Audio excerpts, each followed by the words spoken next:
श्री परमात्मने नमः। ओम वासुदेवाय नमः। ओम व्यासदेवाय नमः। अतिबड़ी जगन्नाथ दास रचित श्रीमद् भागवत महापुराणर दशम स्कंध गोपलीलार आमे सप्तविंश अध्याय व 27तम अध्याय श्रवण करिबा। एही अध्याय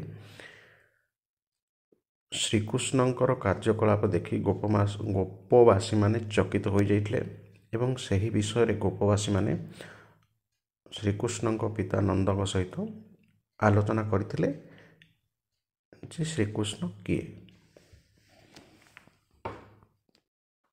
श्रीकृष्ण कर्म रे चकित गोपींकु नंद गर्ग उक्त शुणाई कहे कृष्ण गुण सप्तविंशरे एव नन।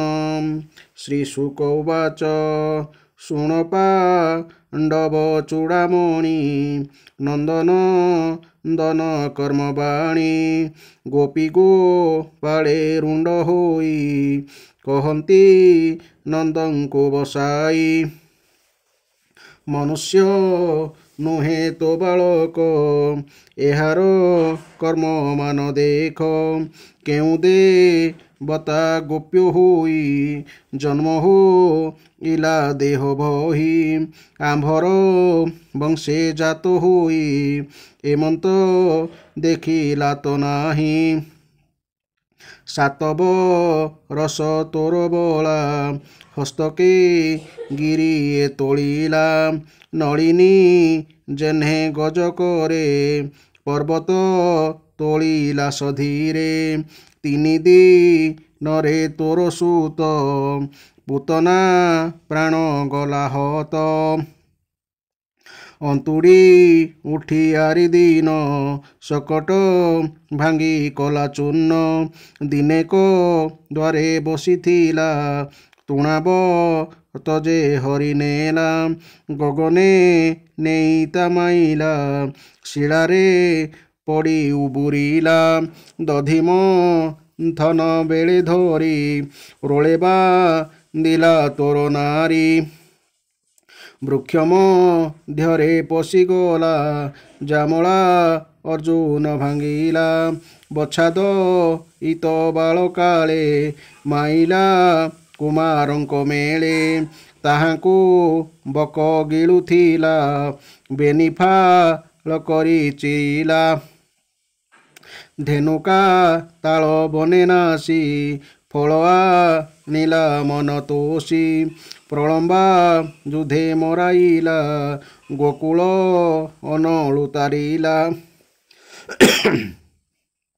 जाणुना कालियर कथा केतारे अछि सामरथा हेले गो जिला तार बल अमृत कला विष जल लोचने तार मुख चाही गोपी गोपाल हेउ बाई आंभर बड़ई मुहास बालके न छाड़ती पास एबे तो लीला गिरिवर सातव रस तो कुमर आंभे पाइलु मने शंका नंदन्तु गोपे थाओ एका किए सुर तोर कोले आंभकु गिली बसे हेले पलाई जीवु तोर स्पुरु तोर सु तकु आंभे डरु नंदबो इला ताहा शुणी गोपव चन परिमाणी शुणस कल गोपजन गर्गआ चार्यंक वचन पुत्रंक नाम कर्म काले मोते को हिले एक मेले बोइले तोर पुत्र कथा जानई जन्मर बारता ए चारि जुगे चारि वर्ण शुक्लसो नित पीत श्याम पूर्वे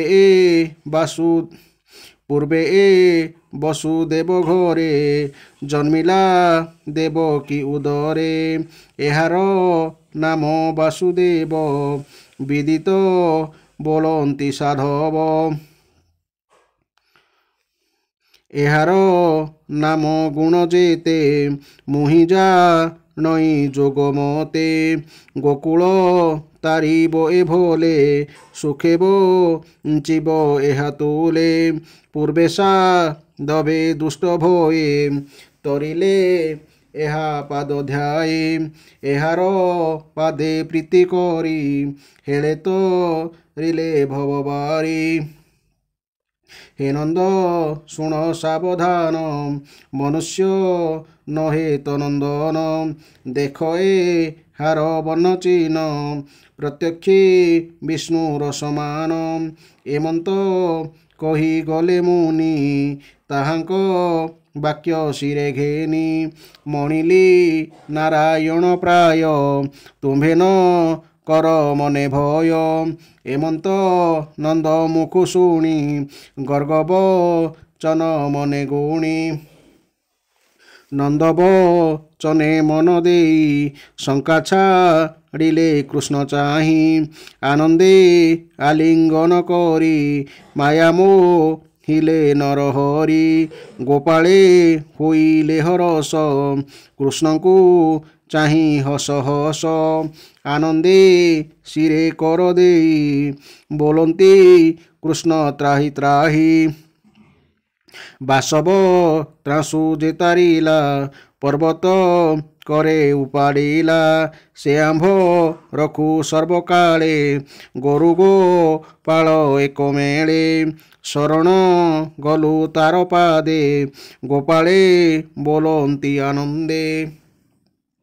କହଇ ବିପ୍ର ଜଗନ୍ନାଥ ଗୀତ ପ୍ରବନ୍ଧେ ଭାଗବତ। ହରିଚରିତ ସୁଧାବାରୀ ଶ୍ରୁତି ଯୁଗଳେ ପାନ କରି।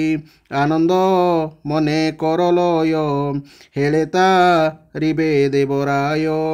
ସୃଜନ ଜନେ ଏଣେ ରସ ହେଳେ ଖଣ୍ଡିବ ମୋହପାଶ।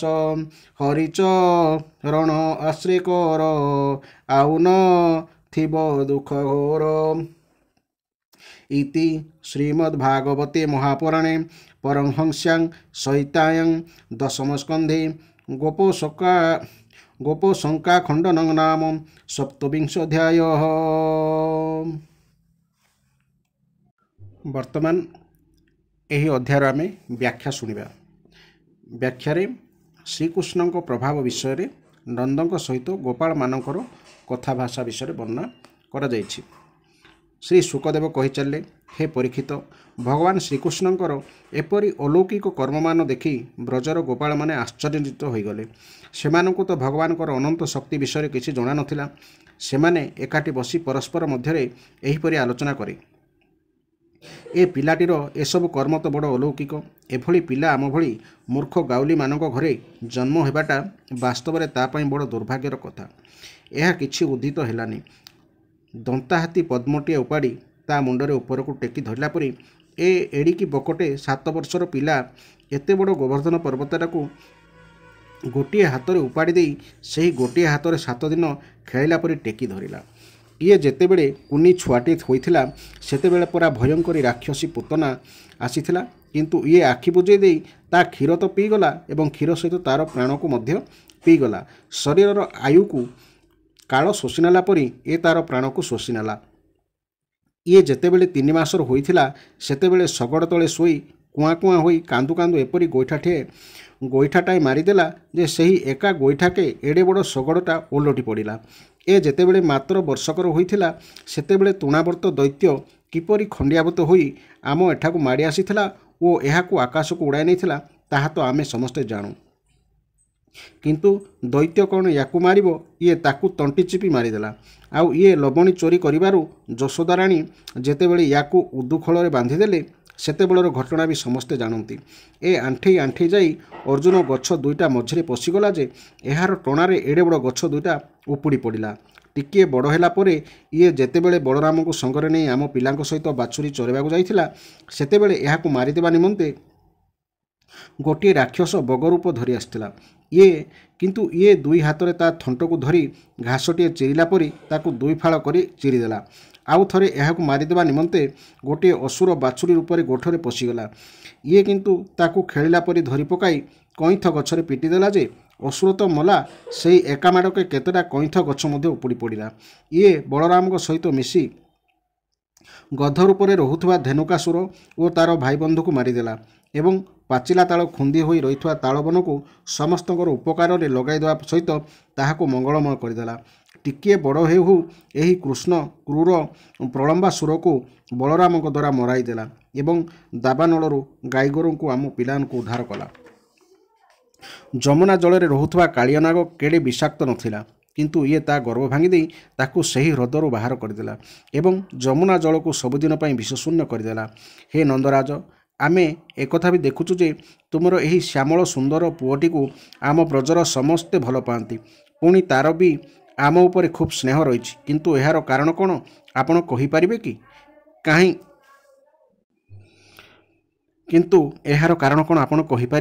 କାହିଁ ଏ 7 ବର୍ଷର ଛୋଟ ପିଲା, ଆଉ କାହିଁ ସେ ବିରାଟ ଗିରିରାଜ?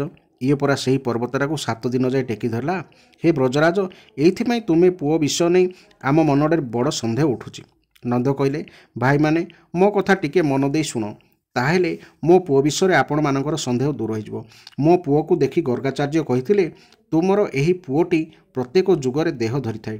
ପୂର୍ବରୁ ବିଭିନ୍ନ ଯୁଗରେ ଏ ପୁଅ ଶ୍ୱେତ, ରକ୍ତ ବା ନାଲି ଓ ପୀତ ହଳଦିଆ ଏହିପରି ଭିନ୍ନ ଭିନ୍ନ ରଙ୍ଗ ଧରି ଜନ୍ମ ହୋଇଥିଲା। ଏଥର ଏ କୃଷ୍ଣ କଳା ରଙ୍ଗ ଧରିଛି। ଆହେ ନନ୍ଦ, ତୁମର ଏହି ପୁଅଟି ପୂର୍ବେ କେବେ ବସୁଦେବଙ୍କ ଘରେ ବି ଜନ୍ମ ହୋଇଥିଲା, ତେଣୁ ସେହି ରହସ୍ୟ ଜାଣିଥିବା ଲୋକେ ଏହାର ନାମ ଶ୍ରୀମାନ ବାସୁଦେବ ବୋଲି ମଧ୍ୟ କହନ୍ତି। ତୁମର ଏହି ପୁଅର ଗୁଣ ଓ କର୍ମ ଅନୁଯାୟୀ ଆହୁରି ବହୁତ ନାମ ଓ ବହୁତ ରୂପ ମଧ୍ୟ ଅଛି। ମୁଁ ସେସବୁ ନାମ ଓ ରୂପ ଜାଣେ, କିନ୍ତୁ ସାଧାରଣ ଲୋକେ ତାହା ଜାଣନ୍ତି ନାହିଁ। ଏ ପୁଅ ତୁମମାନଙ୍କର ପରମ କଲ୍ୟାଣ କରିବ। ଗୋପୀ ଗୋପାଳ ଗୋରୁମାନଙ୍କୁ ଏ ନାନା ଭାବରେ ଆନନ୍ଦିତ କରିବ। ଏହା ସାହାଯ୍ୟରେ ତୁମେମାନେ ବଡ଼ ବଡ଼ ବିପଦରୁ ମଧ୍ୟ ସହଜରେ ଉଦ୍ଧାର ହୋଇଯିବ। ହେ ବ୍ରଜରାଜ, ପୂର୍ବ କାଳରେ ଏକଦା ପୃଥିବୀରେ କେହି ରାଜା ନଥିଲେ। ସେତେବେଳେ ଡାକୁମାନେ ଚାରିଆଡ଼େ ଲୁଟତରାଜ କରି ଲୋକଙ୍କୁ ହଇରାଣ କରୁଥାନ୍ତି।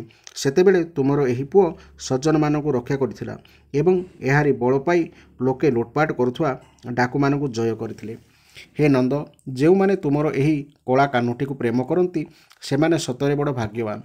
ବିଷ୍ଣୁ ଭଗବାନଙ୍କର କରକମଳରେ ଛତ୍ରଛାୟାରେ ରହିଥିବା ଦେବତାମାନଙ୍କୁ ଯେପରି ଅସୁରମାନେ ଜୟ କରିପାରନ୍ତି ନାହିଁ, ତୁମର ଏହି ପୁଅକୁ ପ୍ରେମ କରୁଥିବା ଲୋକଙ୍କୁ ସେହିପରି ବାହ୍ୟ ବା ଅଭ୍ୟନ୍ତରରେ କୌଣସି ଶତ୍ରୁ ଜାଣିପାରିବେ ନାହିଁ।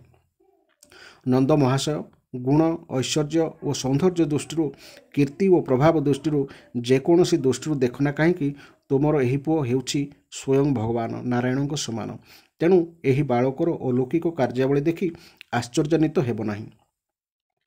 ହେ ଭାଇମାନେ, ମୋତେ ସ୍ୱୟଂ ଗର୍ଗାଚାର୍ଯ୍ୟ ଏହି କଥା କହି ନିଜ ଗୃହକୁ ଚାଲିଗଲେ। ସେହିଦିନୁ ଅତ୍ୟନ୍ତ ଅଲୌକିକ ଓ ମଙ୍ଗଳକର କାର୍ଯ୍ୟ କରୁଥିବା ଏହି ବାଳକଟିକୁ ମୁଁ ଭଗବାନ ନାରାୟଣଙ୍କ ଅଂଶ ବୋଲି ଭାବୁଛି। ନନ୍ଦଙ୍କ ମୁହଁରୁ ଗର୍ଗାଚାର୍ଯ୍ୟଙ୍କର ଏହି କଥା ଶୁଣିବାକୁ ଯାଇ ବ୍ରଜବାସୀମାନଙ୍କର ବିସ୍ମୟ ଦୂର ହୋଇଗଲା, କାରଣ ଏ ଭିତରେ ସେମାନେ ଅମିତ ତେଜସ୍ୱୀ ଶ୍ରୀକୃଷ୍ଣଙ୍କର ପ୍ରଭାବ ପୂର୍ଣ୍ଣ ରୂପେ ଦେଖି ସାରିଥିଲେ, ଶୁଣି ବି ସାରିଥିଲେ। ସେମାନେ ଆନନ୍ଦରେ ଉଲ୍ଲସିତ ହୋଇ ଗୋପପତି ନନ୍ଦଙ୍କର ଓ ଶ୍ରୀକୃଷ୍ଣଙ୍କର ଭୁରି ଭୁରି ପ୍ରଶଂସା କଲେ। ନିଜର ପୂଜା ବନ୍ଦ କରି ଦିଆଯିବାରୁ ଇନ୍ଦ୍ର ଯେତେବେଳେ ଅଗ୍ନିଶର୍ମା ହୋଇ ମୂଷଳ ଧାରାରେ ବର୍ଷା କରାଇଥିଲେ, ସେତେବେଳେ ବଜ୍ରପାତ ଓ କୁଆପଥର ମାଡ଼ ଖାଇ ଓ ପ୍ରଚଣ୍ଡ ଝଡ଼ ତୋଫାନରେ ବ୍ୟତିବ୍ୟସ୍ତ ହୋଇ ବ୍ରଜର ସ୍ତ୍ରୀଲୋକେ, ଗାଈଗୋରୁ ତଥା ଗୋପାଳମାନେ ଅତ୍ୟନ୍ତ ପୀଡ଼ିତ ହୋଇଯାଇଥିଲେ। ସେତେବେଳେ ଭଗବାନ ତାଙ୍କର ଆଶ୍ରିତ ବ୍ରଜବାସୀମାନଙ୍କର ଏପରି ଦୁର୍ଦ୍ଦଶା ଦେଖି କରୁଣିତ ହୋଇଯାଇଥିଲେ, କିନ୍ତୁ ପୁଣି ଏହି ନୂଆ ଲୀଳା କରିବାକୁ ଇଚ୍ଛା କରି ସେ ମୃଦୁ ମୃଦୁ ହସିଥିଲେ। ଗୋଟିଏ ଦୁର୍ବଳ ବାଳକ ଅନାୟାସେ ବର୍ଷାଦିନିଆ ଛତୁଟିଏ ଉପାଡ଼ି ଦେଲା ପରି ଭଗବାନ ଗିରିରାଜ ଗୋବର୍ଦ୍ଧନକୁ ଗୋଟିଏ ହାତରେ ହିଁ ଉପାଡ଼ି ଦେଇ ଟେକି ଧରିଥିଲେ ଓ ସମଗ୍ର ବ୍ରଜକୁ ରକ୍ଷା କରିଥିଲେ। ଇନ୍ଦ୍ରଙ୍କର ଗର୍ବ ଚୂର୍ଣ୍ଣ କରିଦେଇଥିବା ସେହି ଭଗବାନ ଗୋବିନ୍ଦ ଆମ ଉପରେ ପ୍ରସନ୍ନ ହୁଅନ୍ତୁ। ଏହି ଥିଲା ଏହି ଅଧ୍ୟାୟର ବ୍ୟାଖ୍ୟା। ଠିକ୍ ଏଇଭଳି ଭାବରେ ପଦ୍ୟାନ୍ତରୀ ଓ ତାର ବ୍ୟାଖ୍ୟା ଶୁଣିବା ପାଇଁ ଚ୍ୟାନେଲଟିକୁ ସବସ୍କ୍ରାଇବ୍ କରନ୍ତୁ ଏବଂ ଧାରାବାହିକ ଭାବେ ଶୁଣନ୍ତୁ ଏବଂ ଶାସ୍ତ୍ର ଜ୍ଞାନ ଅର୍ଜନ କରନ୍ତୁ। ଏହାଦ୍ୱାରା ନିଜର ମଙ୍ଗଳ ହେବା ସହିତ ପରିବାରର ମଙ୍ଗଳ ହେବ। ଜୟ ଜଗନ୍ନାଥ, ଜୟ ଜଗନ୍ନାଥ, ଜୟ ଜଗନ୍ନାଥ।